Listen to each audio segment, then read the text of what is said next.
15 minutos na vida de vocês para a gente concluir algumas coisas. Porque muitas vezes a gente tem vivido anos e anos e a gente passa a Páscoa como se fosse um ovo de Páscoa. Ou a gente tem olhado a Páscoa como se fosse uma coisa comum. E não, meus irmãos, foi criado, eu vou ler um texto hoje simples, direto, mas para que a gente olhe e veja, Jesus Cristo planejou isso. Isso aqui foi, a humanidade toda foi feita para que esse dia acontecesse, e nesse dia dessa entrega, nós pudéssemos ter uma comunhão de volta com o Pai. Então eu vou ler para vocês rapidinho, você não precisa abrir, nós temos 15 minutos para vencer, e eu vou ler aqui em Marcos 14, 12, de 1 a 26, é pequeno, mas você vai olhando como isso parece que Jesus planejou, desde a eternidade. No primeiro dia da festa de pães sem fermento, quando sacrificava uma Páscoa, perguntaram-lhes os discípulos: onde queres que vamos fazer os preparativos para comer a Páscoa? Os discípulos perguntam: Jesus, está chegando a festa? Como qualquer festa, a gente vai para a casa dos nossos parentes, vai na casa da mãe, junta todos os irmãos, e a gente vai cedo fazer a comida, para que de noite a gente jantar. É padrão em todo lugar. E então os discípulos perguntaram: Jesus, se é festa, nós precisamos fazer os preparativos. De modo que ele enviou dois discípulos dizendo: ide, vá à cidade, um homem carregando um cântaro d'água, vos sairá ao encontro e o seguiu. Opa, peraí, só um minuto.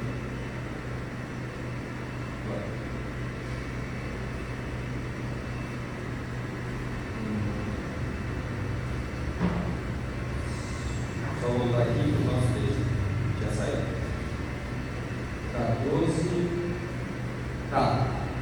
14. Siga esse homem e digam ao dono da casa em que entrarem, o mestre pergunta: onde fica o meu aposento, no qual começarei a Páscoa com meus discípulos? E eles lhe mostrarão um espaçoso cenáculo mobiliado e pronto. Ali façam os preparativos. Os discípulos saíram, foram à cidade e, achando como Jesus lhe tinha dito, prepararam a Páscoa. Olha como é engraçado, parece que Jesus é vidente. Porque ele diz: discípulos vão lá, e ele narra todas as coisas, e todas as coisas acontecem como ele diz. Então, Jesus prediz uma coisa, o que isso quer nos ensinar? Que Jesus programou isso na eternidade, e ele sabia exatamente como isso ia acontecer. Ele pede: discípulos, se vocês estão preparados para o preparativo, vamos lá, porque esse dia já está resolvido.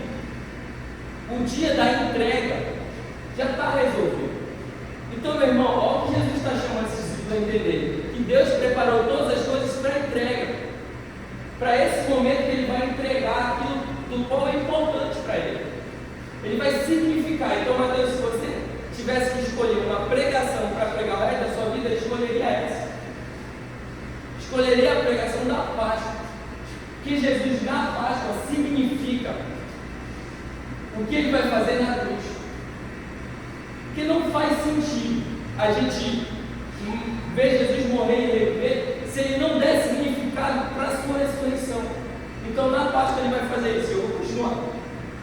Ainda temos 13 minutos no meu celular. E aí então Jesus, ao cair da tarde, já fizeram as coisas. Jesus falou que estava tudo pronto, arrumaram uma casa toda mobiliada. Jesus chegou com os 12. Quando estava à mesa, estavam à mesa e comiam. Jesus disse: em verdade digo que um de vocês, o que come comigo, vai me trair. Então a Páscoa para nós é o quê? Presta atenção como o texto diz: prepararam tudo. Quando chegou a tarde, o que eles iam fazer? Comer.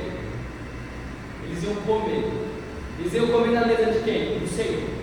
E quem tinha preparado a mesa? Jesus. Tudo certo, porque tudo já estava pronto. Eu quero que você pense bem nisso, que eu vou tentar concluir no final. Então Jesus fala que alguém vai trair. E eles começaram a entristecer, se perguntaram um por um: por acaso seria eu? Eu duvido até deles. Jesus respondeu: é um dos 12, o que come comigo põe a mão no meu prato, pois o Filho do Homem vai, como está escrito a seu respeito. Mas ai daquele que foi o Filho do Homem está sendo traído, melhor seria para que ele nunca tivesse nascido. Então vamos à ceia, 22. Enquanto comiam, Jesus pegou o pão. Essa mesa é de quem? Jesus. E Jesus preparou essa mesa desde a fundação. E essa mesa é a mesa da entrega. Abençoando o pão, partiu e disse: tomem isto é o meu corpo. A seguir, Jesus pegou um cálice, tendo dado graça ao Pai, o deu aos seus discípulos e todos beberam dele. Então Jesus lhe disse: isto é o meu sangue, o sangue da aliança, derramado em favor de muitos. Em verdade lhes digo que nunca mais beberei do fruto da videira, até que aquele dia beberei o vinho novo no reino de Deus. E tendo cantado o hino, saíram para o Monte das Oliveiras.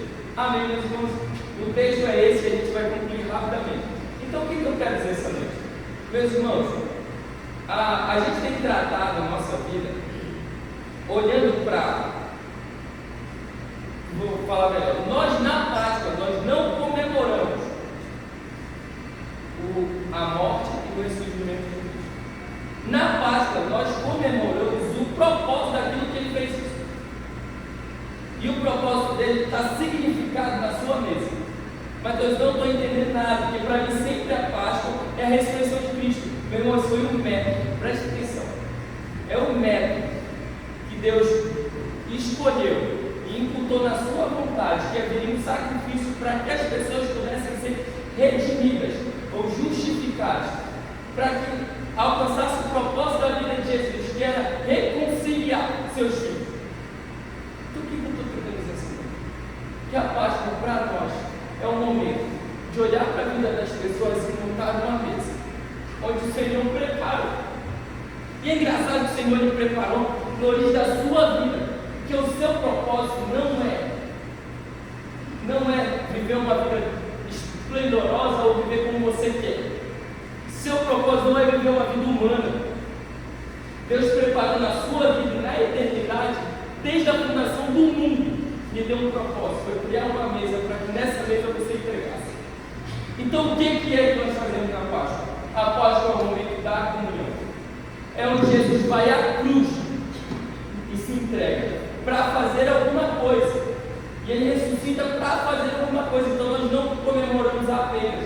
Nós achamos lindo, meus irmãos. É por isso que eu nem vou falar sobre o sacrifício, porque de vez em quando me atrapalha. Então, Deus morre naquela cruz, segue aquele caminho tortuoso, cheio de bofetadas e xingamentos, para que se cumprisse o propósito. E Ele está dizendo: desde eu já preparei uma mesa, e essa mesa vai acontecer assim como eu falei. Então nós temos que ver nossa vida, que a nossa vida já está preparada conforme a vocação que nós fomos feitos. E a vocação qual é? Se a gente não lembra, eu conto uma história, porque eu ainda tenho 9 minutos. Eu conto uma história. Um belo dia Jesus estava indo no caminho de Emaús. Eu sei que todo mundo ouviu esse assunto, e é por isso que a gente vai trabalhar, para a gente entender o real motivo da nossa proposta.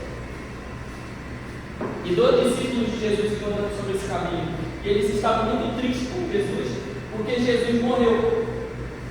Se Jesus morreu, Ele não foi poderoso para se salvar. Então, logicamente, os discípulos calcularam: se Ele morreu, mesmo Jesus, que, meu irmão, não faz sentido, né? 2 discípulos de Jesus, bravos ou tristes com Ele, porque eles abandonam Jesus. Eles estão tristes com Jesus, porque Jesus não foi poderoso. Mas Jesus morre na cruz dizendo: Pai, perdoa, porque eles não sabem o que fazem. Pai, em tuas mãos entrega teus filhos. Pai, perdoa esses caras aí. E aí esses caras ficam bravos com Jesus porque Ele morreu. Você imagina, é esquisito, é estranho. Porque você olha, você tem 2 pessoas, uma vai tomar um tiro e a outra diz assim: ó, não, sai, eu tomo no seu lugar. E a outra sai brava. É esquisito. E eles vão embora, porque eles estão magoados com Jesus, porque Jesus não foi forte ou poderoso. Jesus morreu. E eles saem, né? E aí Jesus volta no caminho, e Jesus é tão misericordioso que Ele vem e prega para esses caras. E esses caras não conseguem entender quem é Jesus, eles nem reconhecem Ele. E aí vai. Olha para você entender que a gente tem tratado, e aí eu vou concluir quando faltar 5 minutos. E aí Jesus vai no belo caminho, na bifurcação.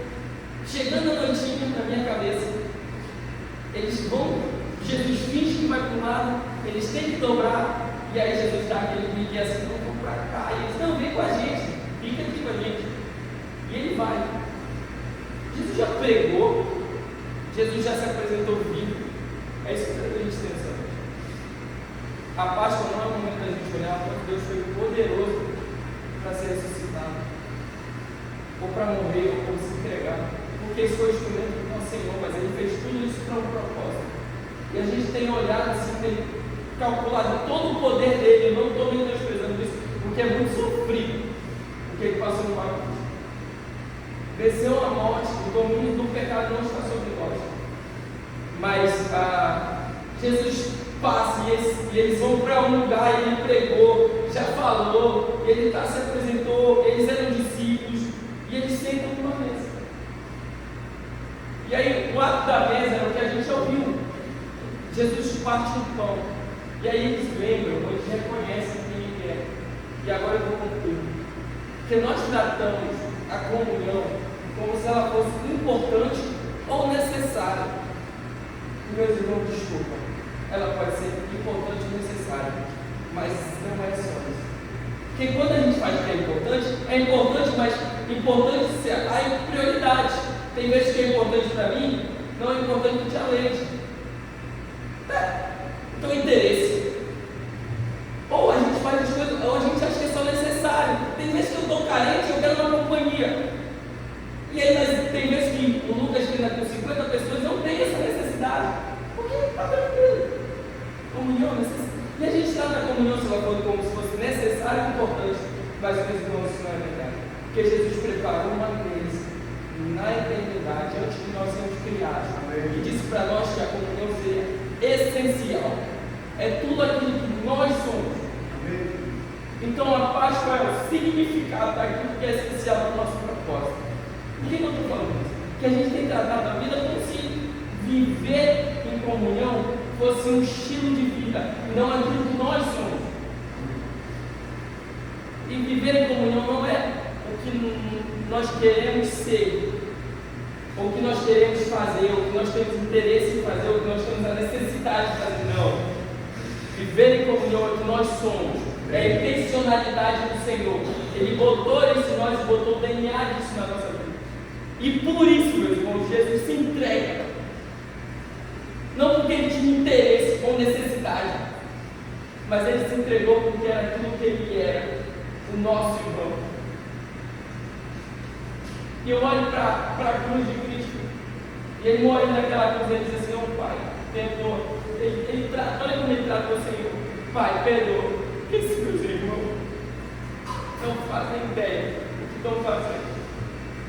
Ele não tinha necessidade, não tinha interesse algum. Ele só fez porque ele é aquilo que ele é, o Deus encarnado e amor. Amém? Nós sabemos disso. Então, para concluir que eu acabo, a comunhão não é aquilo que nós achamos legal, não é aquilo que nos interessa. A comunhão não é aquilo que é necessário, mas a comunhão foi aquilo que não é dele. Ele gerou em nós, e aquilo veio do nosso DNA, do DNA de propósito e comunidade. E aí eu queria, porque eu ainda tenho alguns minutos, eu tenho 3 minutos.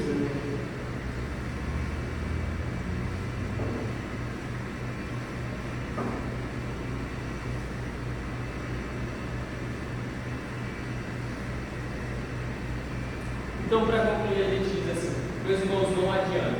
E aí eu vou tratar de um jeito prático agora, na praticidade. Não adianta a gente olhar a vida das pessoas e, como eu tenho falado no estudo bíblico, condená-las ou pregar um Deus que nós nem conhecemos. Não adianta a gente pregar a cruz se nós não entendemos a mesa. Não faz sentido. Você vai gritar: Jesus morreu por você, se você não for com ela, irmão. Porque Jesus, aí esse era isso que eu ia concluir agora, que eu vejo. Jesus, quando voltou da ressurreição, e aí olha essa cena, eu já falei ali, você vai lá no meio da igreja, pode ser aqui, eu estou no meio da igreja, brilhoso, resplandecendo, que Jesus volta ressurreto. Então ele deve voltar voando, né? Enquanto às vezes ele voou. Então Jesus voando, brilhoso, todo mundo matou ele, e a galera morreu, matou ele, ele volta para 3 dias, ele volta. O que você faria? Dar uma cacetada com a cruz, porque matou? E não é isso. Vamos pregar a cruz, uma caceta a cruz na cabeça. Ou Jesus vem e faz o que ele fez no caminho de Paulo. Ele vai com irmãos Jesus apresenta a comunhão. Ou Jesus faz como ele fez no outro episódio. Ele vai a Pedro e Tiago no barquinho, senta na praia, assa um peixe frito e o senta e conversa com eles. Ou ele faz o primeiro teletransporte do mundo, ele passa por uma parede. Ele vai onde os discípulos estão, Tomé está lá, e eles estão numa mesa e ele sempre se apresenta, deixa que eles se toquem, porque nunca foi sobre isso. A qualidade de Jesus é dizer, eu estou aqui, estou vivo, em vida me entreguei. É por isso que é sempre importante nós. Eu queria orar com vocês, igreja. Amém? E agora eu vou. Deus, muito obrigado por tudo. Obrigado pela graça, obrigado por esse sido maravilhoso, obrigado por essa vida de comunhão, obrigado por nós sabemos que é a nossa vocação.